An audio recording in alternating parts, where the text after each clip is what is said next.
सबको समान अधिकार है, तो हम धार्मिक आधार पे बंटवारा क्यों करें?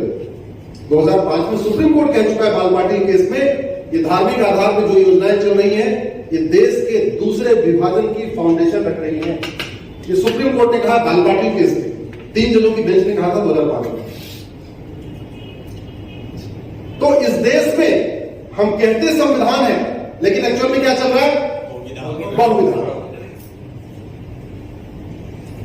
विवाह करने की उम्र हिंदू बेटी की 18 साल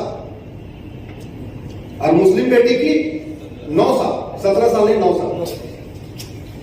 अब आप कल्पना करिए, मुंबई में वो हिंदू की बेटी हो या मुस्लिम की बेटी हो या पारसी को ईसाई की, एक ही जैसे एटमॉस्फेयर में रह रही है, एक ही जैसी सब्जी खा रही है, एक ही जैसा फल खा रही है, एक ही जैसा जूस खाना खा रही है। तो एक बेटी तो 18 साल में शादी की होगी हुई और दूसरी 9 साल में हो गई। ऐसा चमत्कार पूरी दुनिया में कहीं नहीं है, ये चमत्कार भारत में चल रहा है।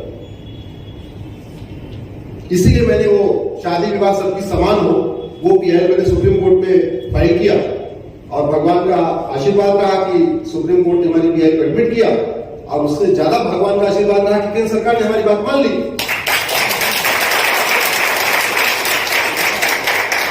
पार्लियामेंट में बिल आ गया कि भाई लड़के लड़की की शादी की उम्र समान करो। हम कह रहे हैं 20 साल करो, 21 साल करो, जो कुछ करो, लेकिन बराबर तो करो।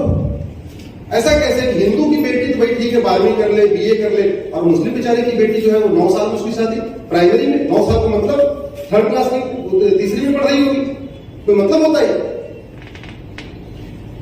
भारत इकलौता सेकुलर देश है, सेकुलर डेमोक्रेटिक कंट्री है, जहां विवाह करने वाली बेटी को गुजारा भत्ता मिलता है, निकाह करने वाली बेटी को गुजारा भत्ता नहीं मिलता।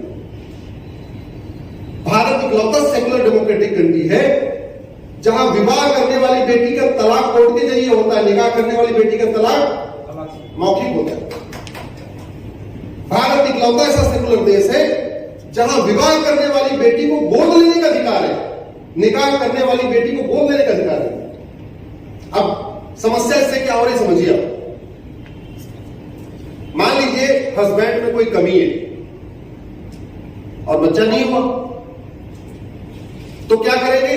गोद ले नहीं सकते तो दूसरी शादी कर लेंगे। अब चूंकि कमी किसमें थी? हस्बैंड में, तो हस्बैंड तो बदला नहीं, बीवी बदली, तो दूसरी में शायद बच्चा नहीं हुआ, तीसरी कर लिए, तीसरे बच्चा नहीं होगा, चौथी कर लिए, चौथी बच्चा नहीं होगा, तो 4 बीवी आ गई, 4 सौतन आ गई, बच्चा हुआ ही नहीं। ये समस्या है कि नहीं? कॉमन सिविल कोड आएगा, इस समस्या का समाधान होगा। दूसरा,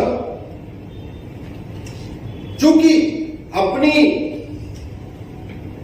मुस्लिम बेटियों को मुस्लिम बेटों को बराबर अधिकार नहीं है, उनको इक्वल नहीं ट्रीट किया जाता, तो हुआ क्या?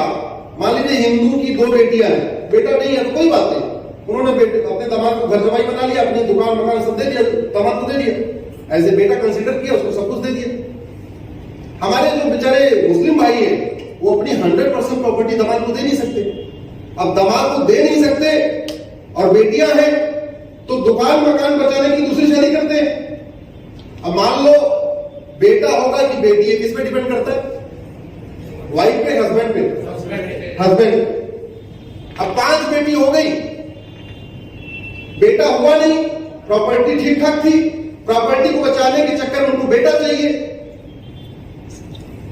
दूसरी शादी किया। बेटा होगा कि बेटी, किस पे डिपेंड करता है? हस्बैंड को बदला नहीं, 5 बेटी और हो गई, बेटा हुआ ही नहीं, तीसरी शादी कर लिए, 5 बेटी और हो गई, तो पता चला 18-20 बेटियां हो गई और बेटा नहीं हुआ। जब कॉमन सिविल कोड आएगा इस समस्या का समाधान होगा।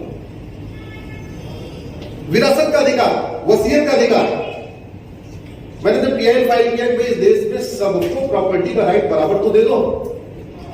सुप्रीम कोर्ट ने जब हमारी पीआई एडमिट किया, सबसे पहले मेरे पास कश्मीर के कुलगाम से फोन आया।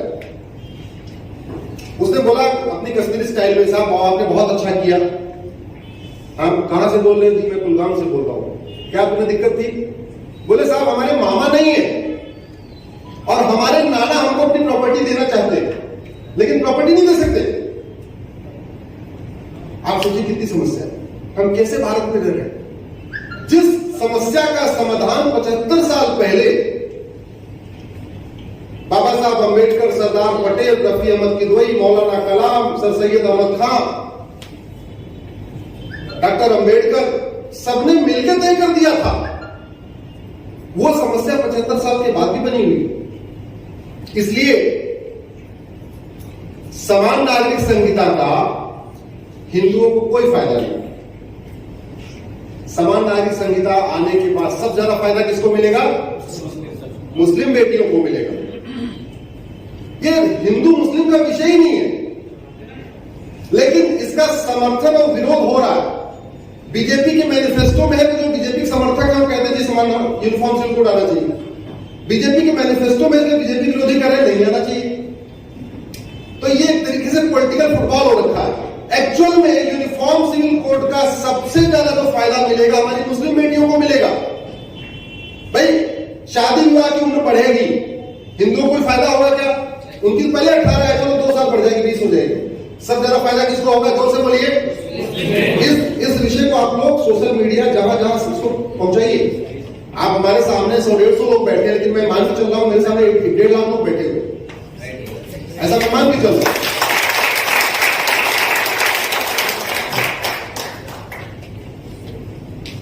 अभी मुस्लिम बेटियों को गुजारा भत्ता नहीं मिलता।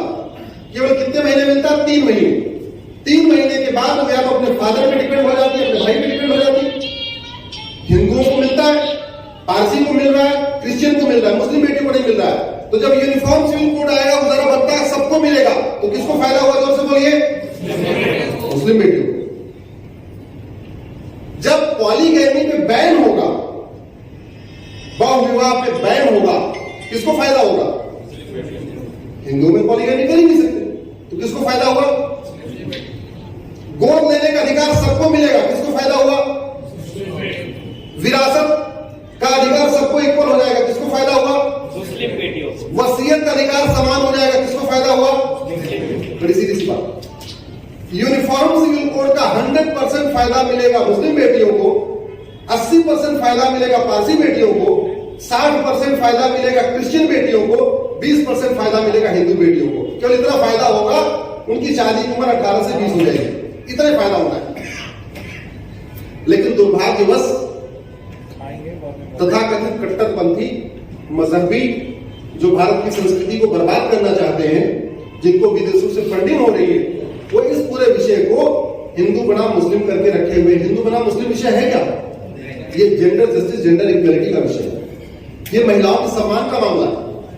इसलिए मैं कह रहा हूं, मेरे सामने तो करीब 150-200 लोग हैं, लेकिन मैं मान के चल रहा हूं हमारे सामने 1.5-2 लाख लोग बैठे हुए। आप लोग इसको सोशल मीडिया, फेसबुक, ट्विटर, हर जगह इसको फैलाइए। देश में कोरोना संक्रमण के बीते 24 घंटों में 1259 नए मामले सामने आए हैं। इस दौरान 35 लोगों की मौत भी हुई है। स्वास्थ्य मंत्रालय ने बताया है कि कोरोना से मरने वालों का आंकड़ा बढ़कर अब 5,21,070 हो गया है। साथ ही अब तक कोरोना के कुल 4,30,21,982 मामले सामने आ चुके हैं। एक्टिव केस हुए 15,378। बीते 24 घंटों में कोरोना से 1,705 लोग डिस्चार्ज हुए हैं। देश में अब कोरोना के एक्टिव मरीज घटकर 15,378 रह गए हैं। एक्टिव केस कुल कोविड के कुल मामलों का 0.04% है, जबकि देश में रिकवरी रेट अब 98.75% हो गया है। इसके साथ ही डेली पॉजिटिविटी रेट 0.22% तक पहुंच गया है, जबकि साप्ताहिक पॉजिटिविटी रेट अब 0.25% हो गया है।